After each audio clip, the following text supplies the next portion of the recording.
যুবক ভাইরা যদি নিজের ক্যারিয়ারটা সুন্দর করো জীবনে ভালো মেয়ের কোনো অভাব হবে না, ঠিক কিনা বলো? এক number message, please focus on your career. Allah সবাইকে এটা বোঝার তৌফিক দান করুন, সকলে পড়া আমিন। দুই নাম্বার মেসেজ, এটা বলেই শেষ করছি যেহেতু সময় আজকে খুবই কম, ভূমিকায় বেশি সময় আমি নিতে পারবো না। আমার চেহারার দিকে সবাই তাকান, লুক অ্যাট মাই ফেস, দেখা যায় আমাকে মোটামুটি। আমি একটা প্রশ্ন করছি, সবাই জবাব দিবেন। সাউন্ড আর একটু বাড়ান, বেস বেস, বারবার বলছি বাড়ান রে ভাই, গলায় খুবই সমস্যা, খুবই কষ্ট হচ্ছে কথা বলতে। একটা বড় মাহফিলে সাউন্ড সিস্টেম অলওয়েজ ওকে রাখতে হয়, মানে কথা বলা খুবই সমস্যা হয়ে যায়। আমার মুখে মুরব্বী আব্বাজানরা তাকান, মুরব্বী আব্বাজানরা, যুবকেরা, আমার মুখে এইটা কি? এই কেশবপুরের মানুষ কথা কয় না কেন? আর আমরা যশোরের মানুষ কথা বলবো কাপুরুষের মতো নয়, বীর পুরুষের মতো কথা বলতে হবে, ঠিক কিনা? এক বাক্যে বলেন আমার মুখে এটার নাম কি? আমাকে অনেস্টলি এটা রিভিউ দেন। অনেকে তো ফুড রিভিউ দেন, আমাকে আজকে আমার দাড়ির রিভিউ দিবেন। আমাকে দাড়ি দেখে অসুন্দর লাগতেছে? আসতে বললেন না? আনস্মার্ট লাগতেছে? ব্যাকডেটেড লাগতেছে? যুবক ভাইরা বলো বলো না। আমি দাড়ি দেখে মনে করি আমি সবচেয়ে বেশি স্মার্ট। আমার একটা ব্যক্তিগত বিশ্বাস বলছি, যে মুরব্বীর দাড়ি আছে চাপ দাড়ি, কিংবা যেই যুবকের দাড়ি আছে চাপ দাড়ি, সে শুধু পুরুষ নয়, সে সিংহ পুরুষ, ঠিক কিনা বলো? এখন আমি যেটা বলতে চাই সেটা হচ্ছে অনেক মেয়েরা দাড়িওয়ালা যুবককে বিয়ে করতে আজকাল চায় না। তারা বলে দাড়ি আছে তাই আমার পছন্দ হয়নি, আনস্মার্ট লাগে, খ্যাত লাগে। আমি কথা আজকে বেশি সময় নিব না, ক্লিয়ার কাট কথা। যশোরের মানুষ কথা বলে সরাসরি, কোনো ভেজাল নাই, ঠিক কিনা বলে? যেই মেয়েদের দাড়িওয়ালা পছন্দ না, এদের জন্য অনলি ওয়ান অপশন হচ্ছে বিটিএস, হিজড়া, আর কোনো অপশনের জন্য নাই। আর আমাদের কথা একটা, আমি দাড়ি রাখবো নবীর সুন্নাহ অনুযায়ী। যেই মেয়ে আমাকে দাড়ির জন্য বিয়ে করবে না, ক্লিয়ার কাট কথা, ও আমার বউ হওয়ার কোনো যোগ্যতা রাখে না, যুবক ভাইরা। এই জন্য আমাকে একটা ওয়াদা করেন, ওয়াদা শেষ, তাফসীর শুরু হবে। সকলেই সকলের হাত বুকে রাখেন। Put your hand on your heart, বুকে হাত রাখেন। সকলেই আমি যা বলবো তাই বলবেন। মাইকম্যান ভাই, সাউন্ডটা কেন বাজতেছে বারবার ঝ্যানঝ্যান করে? বাজানো লাগবে না, একটু আগে ঠিকঠাক ছিল। এখানে এত আমার দুই পাশের বক্সের বেস বাড়ান, মোটা, জাস্ট এনাফ, ওইটাই। আর উপরে যে বাজতেছে ধ্যানে লাগবে না ওইটা ভাই, আপনি বেসটা বাড়ান। বুকে হাত আছে সবার? আমি যা বলি you have to repeat after me, আমি যা বলবো তাই বলবেন। সকলে এক বাক্যে বলেন, হুজুর দাড়ি আর কখনো আমি কাটবো না। সকলেই হাত তুলে বলেন ইনশাআল্লাহ। আল্লাহ কবুল করুন, সকলে পড়া আমিন। আজকের মাহফিলে যদি একজন যুবক দাড়িওয়ালা হয়ে যায়, এটাই আমার জন্য বড় সফলতার কারণ হবে। আর একজন যুবক যদি 5 ওয়াক্ত নামাজি হয়ে যায়, আজকের মাহফিলটা সফল হয়ে যাবে, ঠিক কিনা বলেন? আসুন আমরা 3টা তাকবীর দেই আল্লাহর নামে। 3টা তাকবীর শেষ করে আমরা আয়াত থেকে তাফসীর পেশ করব। সকলে একটু গলাটা ক্লিয়ার করে নেন। এমন তাকবীর দিবেন যেন এটা প্রমাণ হয়ে যায় যশোরের কেশবপুরের মানুষ যখন কথা বলে, এরা বিড়ালের মতো ম্যান করে নয়, সিংহের মতো গর্জন দিয়ে কথা বলতে তারা পছন্দ করে। 3টা তাকবীর দিবেন আওয়াজ করে। আব্দুল আলিম কোথায় ভাই? সাউন্ডটা বুঝাই দিয়ে আসেন তো, আমি পাচ্ছি না সাউন্ডটা, বুঝাই দিয়ে আসেন। 3টা তাকবীর দিবেন, লিল্লাহি তাকবীর। না হয় নাই, মন মতো হয় না, এটা বিড়ালের মতো হয়ে গেছে। আসলে ঠিক বলছেন আপনি, আবার জোরে দেন। 2টা সুযোগ আছে, আরো 2টা। লিল্লাহি তাকবীর। এই তো কিছুটা লাইনে আসছে। শেষ ভালো যার, শেষ ভালো যার। Let's try again for the last time. লিল্লাহি তাকবীর। এবার হাত তুলে দেন। আল কোরআনের আলো, আল হাদিসের আলো, কোরআন হাদিস যেখানে, আলেম ওলামা যেখানে, যশোরবাসী যেখানে, কেশবপুরবাসী যেখানে, আল্লাহ কবুল করুন, সকলে পড়া আমিন। আমি একটা আজকে আমার ব্যবহার করা টুপি নিয়ে আসছি। অনেকে আমার কাছে টুপি চায়, তো এটা হচ্ছে আমার ইউজড টুপি। এটা যে কেউ পেতে পারেন, anyone could be that person. তবে শর্ত আছে একটা, আমি যে তাফসীরটা পেশ করব আজকে, তাফসীরের মূল বিষয়গুলো মাথায় রেখে এটাকে পয়েন্ট আউট করে বলতে হবে। যদি কেউ শেষে গিয়ে বলতে পারে তার জন্য আমার টুপিটা আজকে তাকে আমি উপহার দিব। রাজি আছেন? এতটা স্পেশাল উপহার নিয়ে আসলাম তো ইনশাআল্লাহ নাই জোরে সোরে। আল্লাহ যেন যে কোনো একজন যুবককে কবুল করে, সকলে পড়ে আমিন। জোরে সোরে বলেন কত নম্বর সূরা? এই সূরার আয়াত সংখ্যা হচ্ছে মোট 3টা। জোরে বলেন হাত তুলে, কয়টা? আবার তোরে রিপিট করছি যেন আপনার পুরস্কার পেতে সহযোগিতা হয় আপনার জন্য। পারা নাম্বার 30। বলেন পারা নাম্বার কত? সূরাটার নাম কি কে বলতে পারে দেখি? আয়াত সংখ্যা মোট কয়টা? এই সূরাটা কত নাম্বার সূরা? 103। বলেন সবাই কত? 3। 103। প্রত্যেকটা সূরা দুটি অংশে ভাগ হয়, হয় মাক্কি অংশে না হয় মাদানী অংশে। এই সূরাটা হচ্ছে মাক্কি পর্বের সূরা। কোন পর্বের সূরা যুবক ভাইরা? This is the basic knowledge about সূরাতুল আসর। এটা হচ্ছে একদম বেসিক নলেজ, প্রাথমিক ধারণা দিলাম আজকে। আজকের তাফসীরটা আমাকে খুবই শর্টকাটে করতে হবে, because I don't have long time. Very short time আমাদের কাছে আছে। যতটুকু পারা যায়, যতটুকু সম্ভব আমরা তাফসীরটা শুনে দোয়া করে তারপরে বাসায় যাব। রাজি আছেন তো ইনশাআল্লাহ? আসুন আমরা তাফসীরটা শুরু করি। এই সূরার ফজিলত বা বৈশিষ্ট্য হচ্ছে কয়েকটা শব্দের মাঝে, কয়েকটা ছোট্ট আয়াতের মাঝে আল্লাহ তাআলা এমন কিছু কথা বলেছেন যেন আল্লাহ তাআলা ছোট্ট একটা ঝিনুকের মাঝে পুরো আটলান্টিক মহাসাগর ঢুকিয়ে দিয়েছে। সুবহানাল্লাহ পড়বেন না আপনারা সবাই? আর একটা কথা মাথায় রাখবেন, এই সূরাতুল আসরটা আমাদেরকে সময়ের একটা শিক্ষা দিয়েছে। সময় মাথায় রাখবেন, সময় হচ্ছে পৃথিবীর সবচেয়ে দামি একটা জিনিস। ইমাম রাজি রহমতুল্লাহি আলাইহি লিখেছেন, একবার তিনি বাজারে বাজার করতে গেলেন। যখন তিনি সূরা আল আসরের তাফসীর লিখছিলেন, তো উনি লম্বা সময় ধরে তাফসীর লিখছেন সূরা আল আসরের, বাট তাফসীরটার উনি পরিপূর্ণ সারাংশ খুঁজে পান নাই। যখন তিনি বাজারে গেলেন, দেখলেন যে ছোট্ট একজন দোকানদার আইসক্রিম বিক্রি করছে, আইসক্রিম। আর বারবার সে বলছে, আমার পুঁজি গলে যাওয়ার আগে আমার আইসক্রিম তোমরা কিনে নাও। তার মানে হচ্ছে, এই মনে করেন এটা হচ্ছে একটা আইসক্রিম বরফ, এটা যদি গলে পানি হয়ে জমিনে পড়ে যায়, এটা কি আর কোনো কাস্টমার কিনতে চাইবে? তাফসীর মনে হয় বোঝেন নাই। কিনতে চাইবে? চাইবে না। উনি বললেন, এই তো আমি সূরা আল আসরের তাফসীর খুঁজে পেয়ে গিয়েছি। আমাদের জীবনটা হচ্ছে ইটস লাইক আইসক্রিম, বরফের মতো। সময় যাচ্ছে, ঘন্টা যাচ্ছে, দিন যাচ্ছে, বছর যাচ্ছে, হায়াত ফুরিয়ে যাচ্ছে। অতএব অল্প সময়ের এই হায়াতে আমরা স্মরণ রাখবো এক সত্তাকে। আওয়াজ দিয়ে বলেন তো তিনি কে? মাশাআল্লাহ বলেন সবাই, নাম কি? আসর। আচ্ছা একটু খেয়াল করবেন, দেখবেন আসর থেকে মাগরিবের যে ওয়াক্ত, এটা অলওয়েজ খুবই শর্ট হয়। 1 ঘন্টা, কখনো 45 মিনিট, কখনো 1 ঘন্টা 15 মিনিট। দেখবেন যে খেলতে নেমেছেন আপনি, কয়েকটা 6 মেরেই পারে, তার আগে আজান হয়ে গেছে। ঠিক কিনা বলো যুবক ভাইরা? এর দ্বারা উদ্দেশ্য হচ্ছে আসরের নামাজের সময়। কেন? আসরের নামাজ দ্বারা আল্লাহ তাআলা বোঝাচ্ছেন যে সময় খুবই কম, সন্ধ্যা ঘনিয়ে আসছে। আমি যা বলি শুনে নাও, আমি যা বুঝাই বুঝে নাও। ইমাম শাফিঈ রাহমাতুল্লাহি আলাইহি বলেছেন, একজন মানুষের হেদায়েতের জন্য সূরা আল আসরের 4টা মেসেজ তার হেদায়েতের জন্য যথেষ্ট হয়ে যাবে। সুবহানাল্লাহ পড়বেন না আপনারা? এই কসম করে আল্লাহ একটা মেসেজ দিচ্ছেন। আল্লাহ বলছেন, ইন্নাল ইনসানা লাফি খুসর, all the mankind in this world they are in danger. এই পৃথিবীর সমস্ত মানুষ ক্ষতিগ্রস্তের শামিল, সবাই বিপদগ্রস্ত। কেমনে বিপদগ্রস্ত আমি একটু বোঝাচ্ছি, তারপর 4টা গুণ বলবো। আমি প্রথমে মেয়েদেরকে হাইলাইট করছি। কিছু মেয়েরা এখানে আসছে, বোনেরা, কিছু কথা বলতে জন্য বলতে চাই। মাথায় রাখবেন আমার প্রিয় বোনেরা, আমি সম্মানের সাথে বলছি, উইথ ডিউ রেসপেক্ট। কথা একটু জোরে বলছি, বিকজ সাউন্ড সিস্টেম আমার মন মতো হচ্ছে, তাই আমাকে জোরে কথা বলতে বাধ্য হতে হচ্ছে। মেয়েদের জন্য প্রথম কথা আমার, বোরকা পড়লেই শুধুমাত্র দিনদার মেয়ে হওয়া যায় না। তোমরা কি একমত যুবক ভাই আমার সাথে? অনেক মেয়ে দেখবেন বোরকা পরে 3-4টা প্রেম একাই করে বেড়াইছে। আমরা যেই মাসে আছি, মাসটার নাম হচ্ছে ফেব্রুয়ারি মাস। এই ভালোবাসার দিবসে অনেক মেয়েকে আমি দেখেছি আমার রাস্তার সামনে যাচ্ছে বোরকা পরে ফসফস করে বাচ্চা। যুবক ভাইরা, আমি কোনো মেয়েকে অসম্মান দিচ্ছি না।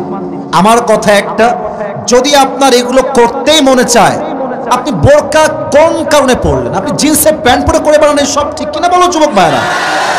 বোরকার বদনাম কেন করবেন আপনি? আপনি বোরকা পরে এইসব করেন, আপনার মতো চরিত্রহীন মেয়ের জন্য হাজার হাজার চরিত্রবান মেয়ের বদনাম হয়ে যায়, ঠিক কিনা বলো? মেয়েরা ক্ষতিগ্রস্তের শামিল, কারণ তারা আজকে বেপর্দা হয়ে গিয়েছে। দুই, অনেক মেয়েরা আজকে ক্ষতিগ্রস্ত হয়েছে সামান্য একটা অ্যাপস, এর নাম হচ্ছে টিকটক। তোমরা কথা আসতে বললে আমি তাফসীর পেশ করতে পারবো না। আমার কথা ঠিক না বেঠিক আগে বলো। এরকম মেয়ে বাংলাদেশে আছেন যুবক ভাইরা? আপনি বলবেন হুজুর আপনিও টিকটক চিনেন? না চিনে উপায় কি? এখনকার 5 বছরের বাচ্চারাও টিকটক চালায়। 6 বছরের মেয়ের বয়স ভিডিও বানাচ্ছে, জান আমি তোমাকে ছাড়া বাঁচবো না, লে ঠেলা। আপনি যাবেন তো যাবেন কোথায়, বলবেন তো বলবেন কি, ঠিক কিনা বলেন? 2 নাম্বার কারণ মেয়েরা আজকে ধ্বংস হয়েছে টিকটকের কারণে। শুধু মেয়েরা নয়, যুবকরাও শেষ হয়ে গিয়েছে। আচ্ছা, টিকটক করে কোনো টাকা কি ইনকাম হয়? কি করো তোমরা? ফালতু কাজ, মিনিংলেস কোনো কাজ নাই মিয়া। এই টিকটক বাদ দিয়ে ঠিকঠাক কাজ করো, জীবনের সামনে কাজে আসবে তোমার। আল্লাহ বোঝার তৌফিক দান করুন, সকলে পড়া আমিন। 3 নাম্বার, মেয়েরা ক্ষতিগ্রস্ত এই জন্য। আচ্ছা, আমরা বোনদেরকে সম্মান করি কি করি না? হাত তুলে বলেন, করি কি করি না? হাত নামান। মেয়েদের চরিত্র নষ্ট করে আমি বলি, একটু বুঝাই বলি। অনেক মেয়ে আছে দেখবেন যুবকদেরকে পেছন পেছন ঘুরাইতে খুব ভালো লাগে এদের, হ্যাঁ, নাকের ডগায় দড়ি লাগায় ঘোরায়। এলাকার 4 গ্রামের সবচেয়ে তার পেছনে ঘুরে সে খুব মজা পায়, খুব মজা লাগে তার একেবারে। তো বোনেরা আমার, মেহেরবানি করে এই কাজটা করবেন না। আপনি 10 জনকে ঠকাবেন, আপনার স্বামী আপনাকে এমন ছাকা দিবে আপনার 14 গোষ্ঠী বেকা হয়ে যাবে। আর আমি একটা কথা বারবার বলি, যেই মেয়ে 3 ঘাটে পানি খেয়ে বিয়ে করবে তার স্বামী 10 ঘাটে পানি খেয়ে তাকে বিয়ে করবে। তোমরা এত ঠিকঠাক বইলো না, তোমরা খুব বেশি সুবিধার না। আমার কথা আল্লাহর আয়াত অনুযায়ী, আল খাবিসাতু লিল খাবিসিনা ওয়াল খাবিসুনা লিল খাবিসাত ওয়াত তাইয়িবাতু লিত তাইয়িবিনা ওয়াত তাইয়িবুনা লিত তাইয়িবাত। তুমি 5 ঘাটে পানি খাবা যুবক, তোমার বউ 20 ঘাটে পানি খেয়ে তোমাকে বিয়ে করবে। যে যেমন তার বউ হবে তেমন। অতএব আল্লাহ প্রত্যেকটা মা বোনদের চরিত্রকে ঠিকঠাক করার তৌফিক দান করুন, সকলে পড়া আমিন। আল্লাহ তাআলা বলছেন সবাই ক্ষতিগ্রস্তের শামিল। আমরা পুরুষরা কেন শামিল এটা বলতে আমি বড্ড লজ্জা পাচ্ছি, বড্ড আমার লজ্জা লাগছে, বাট আমাকে বলতে হবে।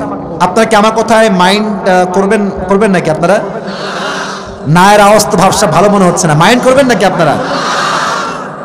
মুরব্বী আব্বাজানের কাছে আমি আগে মাপ চাচ্ছি কথা বলার জন্য, মুরব্বীদের কাছে আমি মাপ চাচ্ছি, মুরব্বী যারা আছেন আমি এটার জন্য আগে মাপ চাচ্ছি, কিন্তু বলতে হবে আমাকে। অনেক যুবকদের যৌবন বিয়ের আগে তারা নষ্ট করে ফেলছে। মাফ চাচ্ছি। বাট যুবকদেরকে বলবো, যুবক ভাইরা, বিয়ে কিন্তু জীবনে করতেই হবে। অতএব বিয়ের আগে যেই যৌবনকে নষ্ট তুমি করছো, তুমি তোমার বউয়ের কাছে কাপুরুষের মতো তোমাকে বাঁচতে হবে, ঠিক কিনা বলো যুবক ভাইরা? বিয়ের আগে যৌবনটাকে নষ্ট করে দিও না। আমি কি বুঝাইছি বুঝলে বুঝপাতা, না বুঝলে আল্লাহ যুবকদেরকে এই সমস্ত বাজে কাজ থেকে হেফাজত করুন, সকলে পড়া আমিন। এবার আল্লাহ তাআলা 4 ধরনের লোককে বের করছেন। আল্লাহ বলছেন সবাই বিপদগ্রস্ত, সবাই অসফল, বাট 4টা গুণ যে অর্জন করবে সে হচ্ছে আল্লাহর চোখে সবচেয়ে বেশি সফল। সুবহানাল্লাহ পড়বেন না আপনারা সবাই?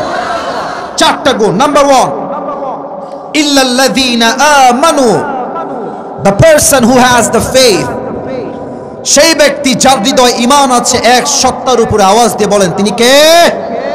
ঈমান মিন্স বিলিভ, রেকগনাইজেশন, বিশ্বাস এবং স্বীকৃতি। এই ঈমানটা শুধুমাত্র থাকলেই হয় না, বাস্তবিক কাজও ঈমান লাগবে। আমাদের হুজুরদের ঈমান বড় দুর্বল হয়ে যাচ্ছে আজকাল।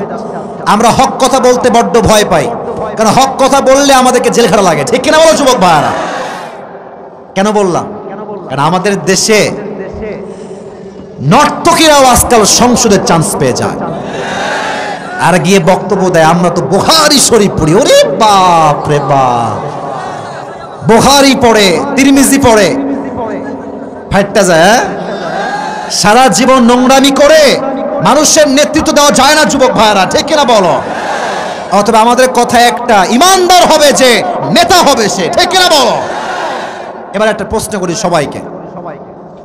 সাহাবা একরামদের মাঝে একজন সাহাবী যাকে বলা হতো বীর পুরুষ, মহানায়ক, রাষ্ট্র খলিফা, যিনি অর্ধ জাহানের খলিফা ছিলেন, তার নাম কি কে বলতে পারে? তার ঈমান কি কম ছিল না বেশি ছিল? আমি কয়েকটা এক্সাম্পল দিচ্ছি, সব হাদিস বলার সময় আজকে আমার কাছে একদমই নাই। প্রথম হাদিস, ঈমান কাকে বলে দেখেন, আল্লাহর ভয় কাকে বলে একটু বোঝা ট্রাই করেন। আচ্ছা আমার দিকে সবাই তাকান, আমার দেহে যে জামাটা আছে এটা কি পাঞ্জাবি না জুব্বা? মুরব্বী আব্বাজান, যুবক ভাইরা বলেন দিকে, এটা কি পাঞ্জাবি না জুব্বা? জুব্বা। বুঝে বলছেন তো আপনারা কি? আমি একটু বুঝাই বলি, যদিও সবাই জানেন বাট বুঝাচ্ছি হাদিসটা বলার জন্য। পাঞ্জাবি দেখবেন এই হাঁটু পর্যন্ত আসে, হ্যাঁ, হয়তো হাঁটুর উপরে অথবা হাঁটুর নিচে। হাঁটুর উপরে বলা হয় শর্ট পাঞ্জাবি, আর হাঁটুর নিচে গেলে বলা হয় লং পাঞ্জাবি। আর জুব্বা যেটা হয় অ্যারাউন্ড গোল হয়, আর এটা এই হাঁটু পর্যন্ত আসে না, এটা যায় টাকনু বরাবর। ঠিক কিনা বলেন যুবক ভাইরা? আচ্ছা এবার হাদিস শোনাই। একবার ওমর ফারুক রাদিয়াল্লাহু তাআলা আনহু মসজিদের মেম্বারে দাঁড়িয়ে জুমার খুতবা দিচ্ছেন। লম্বা একটা জুব্বা পরে আছেন তিনি। তার জুব্বা এত বেশি লম্বা, তার জুব্বাটা ঝুলে টাকনুর নিচে এসে ঝুলে আছে জমিনের সাথে। মাঝখান থেকে একজন যুবক দাঁড়িয়ে গিয়েছে খুতবার মাঝে, দাঁড়িয়ে বলছে, ওমর একটা প্রশ্ন আছে আমার, অবজেকশন। বলো কি অবজেকশন? তুমি যে জুব্বাটা পরে আছো, তোমার জুব্বা এত লম্বা কেন?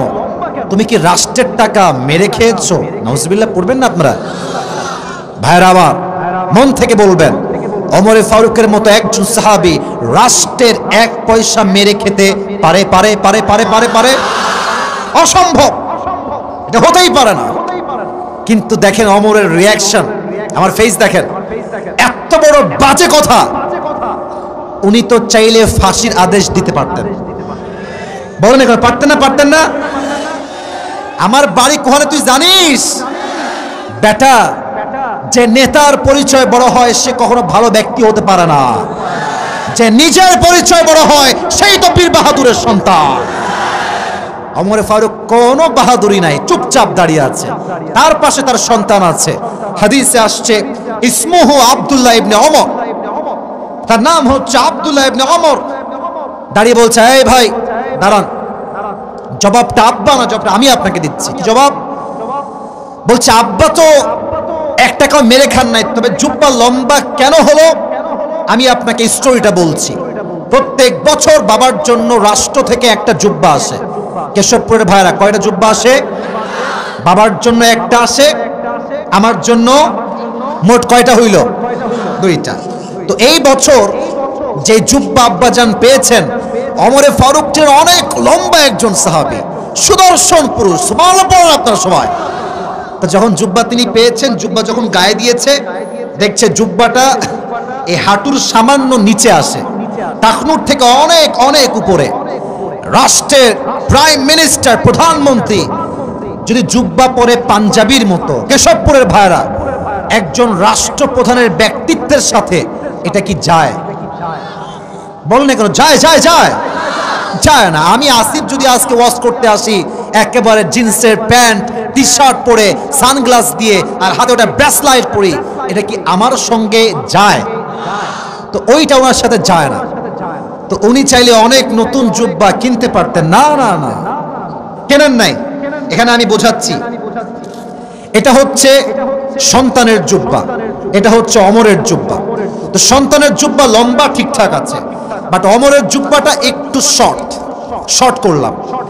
এটা হচ্ছে ওমরের জুব্বা, এটা হচ্ছে তার সন্তানের জুব্বা।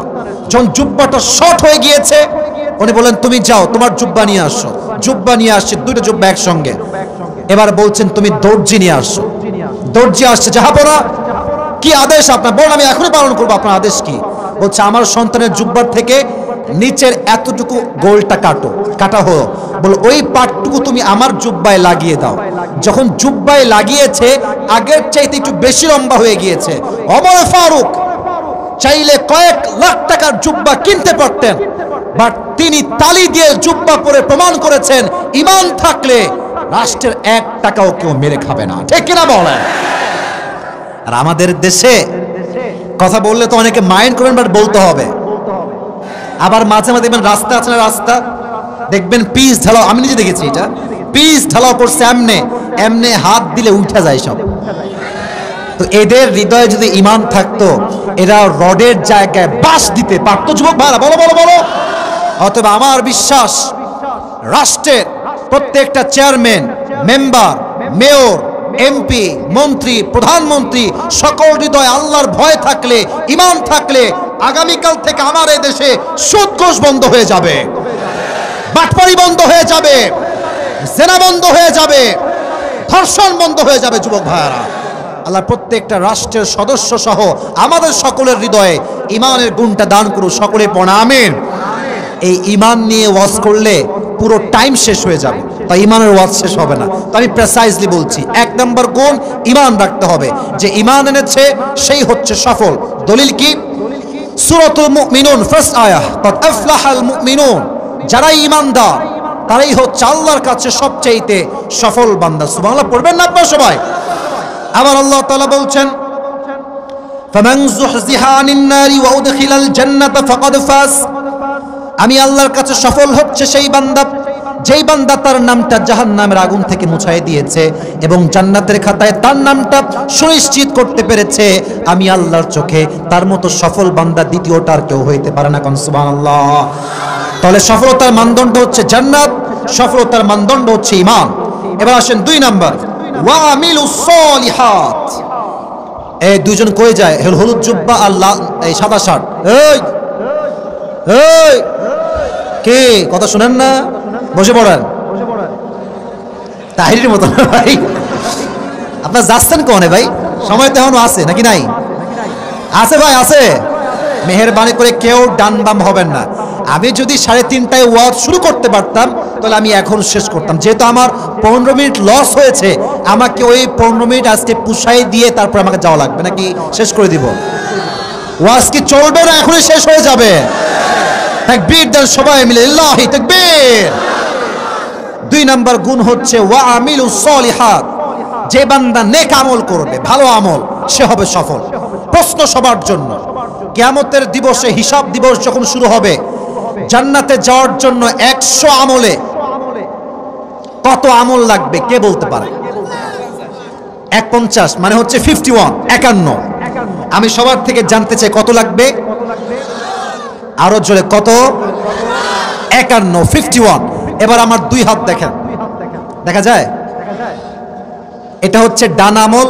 মুরব্বীরা একটু মুরব্বীরা প্লিজ আমার দিকে তাকান। মুরব্বী আব্বা জানরা, আপনারা বুঝলেই আমি খুশি, কারণ যুবকরা আমার কথা এরা এমনিতেই বোঝে, ঠিক কিনা বলেন? মুরব্বীরা আমার 2 হাত দেখেন, যুবক ভাইরা সবাই 2 হাত দেখেন। এটা হচ্ছে ডান আমল। এটা হচ্ছে আল্লাহ বলছেন তোর ডান আমল যদি একটু উঠে একটু ভারী হয়ে যায়, সামান্য ভারী হলে আমি আল্লাহ তোর জন্য জান্নাতের ফয়সালা করে দিব। সুবহানাল্লাহ পড়েন। 1% ভারী হলেই হবে। আচ্ছা বলেন এবার, এই নেক আমল ছাড়া পরকালে কোনো পীরের পরিচয় চলবে? বুঝি নাই। চলবে? নেতার পরিচয় চলবে? মুরিদের পরিচয় চলবে? অনেকে তো বলে যে আমার পীর সাহেব আমাকে বাঁচাবে। বাটপারি করার জায়গা পাও না, তাই না? পীর সাহেব তো নিজেই তার অতীত খুঁজে পাবে না, ঠিক কিনা বলে? ও তো কোন দিক যাবে নিজে টের পাবে না। তবে আমাদের মাঝে একটা সমস্যা কি জানেন? অনেকে আজকাল দেখবেন মাজারে গিয়ে বাবার কাছে চায়। আছে না? আছে না? আছে না? আছে না? বিশেষ করে মহিলারা একটু বেশি যায়। বাবা আমার একটা ছেলে লাগবে। বাবা, ছেলে কি বাবা দিবে না আল্লাহ দিবে? ইয়াহাবু লিমান ইয়াশা ওয়া ইনাসা ওয়া ইয়াহাবু লিমান ইয়াশা যুকুর। ছেলে হোক কিংবা মেয়ে হোক, এটা দেওয়ার মালিক একজন, তিনি কে? এবার আসেন ছোট্ট একটা হাদিস শুনাই। নেক আমল কতটা দামি হবে? একজন বান্দার আমল হয়ে যাবে 50-50, 50-50। তো তার আমল লাগে আর কয়টা? একটা। তো এবার সে আল্লাহকে বলবে, আল্লাহ আমাকে তুমি জান্নাত দাও, আমি একটা আমল নিয়ে আসছি। আল্লাহ বলবে যা তুই নিয়ে আয়। এবার সে প্রথমে আসবে বাবার কাছে, আব্বা জান আপনি আমাকে একটা আমল দিলে আজকে আমি জান্নাতি হয়ে যাবো, একটা আমল দেন। আব্বা বলবে, এই তুই কে? তুই কই থেকে আসছিস? তোকে তো আমি চিনি না। সন্তান হিসেবে বাবা পরিচয় দিবে না। এবার মায়ের কাছে আসবে, আম্মা জান আপনি আমাকে একটা আমল দেন। চুপ থাকেন, চুপ থাকেন, 2-1 লোকের জরুরত থাকতে পারে। আম্মা জান আপনি আমাকে একটা আমল দেন। আম্মা বলবে, এই তুই কে? আমার তো কোনো সন্তান দুনিয়াতেই ছিল না, বের হয়ে যায় এখান থেকে। বাবা দিবে না, মা দিবে না, ভাই দিবে না, বোন দিবে না, বউ দিবে না। ইয়াউমা ইয়াফিরুল মারউ মিন আখি ওয়া উম্মিহি ওয়া আবিহি, সন্তান তার মাকে চিনবে না, মা তার সন্তানকে চিনবে না, ভাই তার ভাইকে চিনবে না। একটা আমল লাগবে জান্নাতে যাওয়ার জন্য, সে হতাশ হয়ে যাবে। একটা আমল পাবো কোথায়? হঠাৎ করে একজন যুবক আসবে তার কাছে, বলবে ভাই টেনশন কিসের তোমার, তুমি এতটা হতাশ কেন? বলবে ভাইজান জান্নাতে যাওয়ার জন্য I just need on this to enter in the paradise. একটা আমল লাগবে, একটা আমল পেলেই আমি জান্নাতি হয়ে যাব। সেই যুবকটা বলে ভাই তোমাকে ওই একটা আমল আমি দান করব। সুবহানাল্লাহ, জোরে সে পড়তে পারলেন না আপনারা? সে বলবে তুমি দিবা মানে? বাপ দেয়নি, মা দেয়নি, কেউ দেয়নি, তুমি কেন দিবা আমাকে? এই একটা আমল তোকে দিয়েছে কে? বাপ দেয়নি, মা দেয়নি, দিল কে তোকে? বলবে হ্যাঁ দা আখি, এই ভাইজান আমাকে একটা আমল দান করেছে। আল্লাহ বলবে এই তোর মাথা ডাজন্ট মেক এনি সেন্স, তোর মাথা কি ঠিকঠাক আছে? বাপ দেয়নি, মা দেয়নি, সন্তান দেয়নি, তুই কেন দিয়েছ একটা আমল? ও বলবে আল্লাহ আমার কাছে আমল আছেই মাত্র একটা। আমার কাছে আমল আছে কয়টা? আমি জানি যে আমি কনফার্ম জাহান্নামী। এখন আমি ভাবলাম এই একটা আমল দিয়ে আমি আর কি করব, তো ভাবলাম যে আমি আমার ভাইকে একটু দয়া মায়া করে দান করে দেই। আল্লাহ বলবে ও আচ্ছা আচ্ছা, তুমি আমার চাইতে বেশি দয়াময় হতে চাও, তুমি আমার চাইতে বেশি মায়াময় হতে চাও? না না, I am the most merciful, আনা রহমান, আনা রহিম, I am the most gracious and I am the most kindful. আমার মতো দয়াময় মায়াময় প্রভু আর কেউ হতে পারে না। তোকে আজকে যে একটা আমল দিয়েছে, তুই যে একটা আমল পাইছিস, তুইও জান্নাতে যা। তোকে যে একটা আমল দান করে সাহায্য করেছে, তাকে নিয়ে দুইজন মিলে একসঙ্গে জান্নাতে প্রবেশ কর। ওয়া আমিলুস সলিহাত, ভালো আমলি কাজে আসবে। আল্লাযী খলাকাল মাউতা ওয়াল হায়াতা লিয়াবলুয়াকুম আইয়ুকুম আহসানু আমালা। 29 নম্বর পারা, 1 নম্বর পৃষ্ঠা, সূরাতুল মুলকের 2য় আয়াত। আল্লাহ বলছেন জীবন এবং মরণ উদ্দেশ্য একটা, কে কত ভালো আমল করতে পারে। আচ্ছা বলেন তো, আমি যদি আজকে রাতের বেলা 70 রাকাত তাহাজ্জুদ পড়ি, আমার ওযু নাই, জোরে কইতে পারেন না? হবে হবে হবে। আচ্ছা ফর এক্সাম্পল, যশোরের এই কেশবপুরের মাঠ থেকে একজন মুরব্বী আব্বাজান 70 রাকাত নয়, ওযু করেছে, গোসল করেছে, পবিত্র হয়ে উত্তম জামা পরে ইখলাসের সাথে 70 রাকাত নয়, জাস্ট 2 রাকাত পড়েছে। আমার ওযুবিহীন 70 রাকাতের দাম বেশি না মুরব্বীর ওযুওয়ালা 2 রাকাতের দাম বেশি? 2 রাকাতের দাম বেশি। ওয়া আমিলুস সলিহাত, মেসেজ গুলো মাথায় বুঝায় নেন। আমল করলেই হয় না, আমলটা আমলের মতো হওয়া লাগে, ঠিক কিনা বলো? সামনে আসছে রমাজান, সামনে আসছে কি? আচ্ছা আপনাদের এলাকার মসজিদ কোন দিকে? মসজিদটা এই সাইডে আছে স্যার। আচ্ছা এদিকে, এবার এদিকে তাকান। যদি আপনাদের মসজিদে খতম তারাবি হয়, এদিকে যদি খতম তারাবি হয়, হাফেজ নিবেন সেই হাফেজ যে কোরআনকে তারতিল সহ তেলাওয়াত করতে পারবে। ইন্টারভিউ হয় মসজিদে মসজিদে, সেই হাফেজকে সবচাইতে বেশি দাম দেওয়া হয় যার 1 পৃষ্ঠা পড়তে আধা মিনিট লাগে। আর মুরব্বী মুসল্লিরা খুব খুশি, বাবা রে বাবা কত ভালো হাফেজ গো, কিছুই বোঝা যায় না কি পড়ে। না না না, ভালো আমল যদি করতে চান মুরব্বী আব্বাজান, তেলাওয়াত ওয়ারাত্তিলিল কুরআন তারতিলা, তেলাওয়াত করতে হবে মদ গুন্না টান সহ, যেখানে যেমনটা আছে তেমনটা পড়তে পারলে আপনার তারাবি কবুল হবে, ঠিক কিনা বলেন? আল্লাহ সবাইকে ভালো আমল করার তৌফিক দান করুন, সকলেই পড়া আমিন। সময় একদমই কম, শেষ করতে হবে। ওয়াতাওয়াসাউ বিল হক, 3 নাম্বার শেষ করছি বাবা, থামেন। 4 নাম্বার গুণ বলে আমি শেষ করে দিচ্ছি। ওয়াতাওয়া, এই পেছনে, এই বসো, এই দেখেন তোরা কই যায়, এই বসে পড়ো, কেউ ডারমাম যাওয়া না, একজন ডারমাম হবে না। তাকবীর দেন, লিল্লাহি তাকবীর। আচ্ছা শোনেন, প্রশ্ন করি, এই মাহফিলটা আগামীতে হোক, এটা আমরা সবাই চাই কি চাই না? কমিটি কই আপনার কোন না কেন? বলেন সবাই আমরা চাই কি চাই না? কারা কারা চান দুটো হাত তুলে আল্লাহকে দেখায় দেন। মাশাআল্লাহ, হাত রাখেন উপরে, উপরে হাত রাখেন, এমনি হাত রাখেন সবাই। এই মুহূর্তে আমি 4 নাম্বার গুণটা বলবো, কমিটির ভাইরা প্যাকেট নিয়ে যাবে, যার কাছে যা আছে ভাড়ার টাকা বাদ দিয়ে সব দিয়ে দিবেন। রাজি আছেন তো ইনশাআল্লাহ? আপনারা দিয়ে দিবেন, আমি 4 নাম্বার গুণটা বলবো, পুরস্কার দিয়ে দোয়া হয়ে যাবে। যাও ভলান্টিয়ার্স খুব দ্রুত যাও। একজন উঠে যাবেন না, কেউ যদি উঠে আমি ডিক্লেয়ার দিব তাকে, ওয়ার্নিং দিব তাকে। 4 নম্বর গুণ ওয়াতাওয়াসাউ বিসবর, যে বান্দা ধৈর্য ধারণ করবে তাকে আল্লাহ তাআলা কিয়ামতের দিবসে ইন্নামা ইউওয়াফাস সাবিরুনা আজরাহুম বিগাইরি হিসাব, আল্লাহ তাকে বিনা হিসাবে জান্নাতে প্রবেশ করাবে। সুবহানাল্লাহ পড়বেন না আপনারা সবাই? বলেন তো আমাদের জীবনে অনেকের দুঃখ, এই বাতাস লাগবে না, বাতাস বন্ধ করো। আমাদের জীবনে অনেকের দুঃখ কষ্ট আছে না নাই? এখানে অনেক যুবক আছে যারা ছ্যাঁকা খেয়ে বেকা হয়ে গিয়েছে। যুবক ভাইয়ারা মাথায় রাখবা, যেই মেয়ে তোমাকে ছেড়েছে ধৈর্যশীল হও, ক্যারিয়ারে ভালো কিছু করো, ওর চাইতে 1000 গুণ বেটার অপশন আল্লাহ তোমাকে দান করবে। ঠিক কিনা বলো? ধৈর্যশীল হওয়া লাগবে প্রত্যেকটা সিচুয়েশনে। অনেক মুরব্বী আব্বাজান আসছেন যাদের সন্তানরা বেয়াদব হয়ে গিয়েছে, কথা শোনে না, আচরণ খারাপ হয়ে গিয়েছে, কথায় কথায় গালি দেয়। আপনার ধৈর্যশীল হয়ে দোয়া করবেন, এর বিনিময়ে আল্লাহ তাআলা আপনাদেরকে বিনা হিসাবে জান্নাতে প্রবেশ করাবে। সুবহানাল্লাহ পড়বেন না আপনারা সবাই? আজকে আমরা যে সূরার তাফসীর পেশ করেছি, সূরাটার নাম হচ্ছে সূরাতু আল আসর। সূরাটার নাম কি যুবক ভাইরা বলেন সবাই? এই সূরাটা কত নম্বর সূরা কে বলতে পারে? বসো, আমি একটু পরে বলবো, পুরুষ একটু পরে দিব। আর এই সূরার আয়াত সংখ্যা মোট কয়টা? মাশাআল্লাহ। এই সূরাতে 4টা কথা বলেছি, 4টা গুণ লাগবে, এটা মুখস্থ করলে পুরস্কার পাবা। এক হচ্ছে ইমানদার হওয়া লাগবে। কি দার হওয়া লাগবে যুবক ভাইরা? 2 নাম্বার বেশি আমল লাগবে না ভালো আমল লাগবে? ভালো আমল লাগবে। 3 নাম্বার হকের পথে থাকতে হবে, যতই জুলুম হোক না কেন আমি বাতিলের সামনে আমার মাথা নত করবো না। ঠিক কিনা বলেন? 4 নাম্বার যত কষ্টই আসুক না কেন জীবনে ধৈর্যশীল হওয়া লাগবে। আর ধৈর্যশীল হলে ফলাফল কি হবে? বিগাইরি হিসাব, আল্লাহ বিনা হিসাবে জান্নাতে প্রবেশ করাবে। সুবহানাল্লাহ পড়বেন না আপনারা?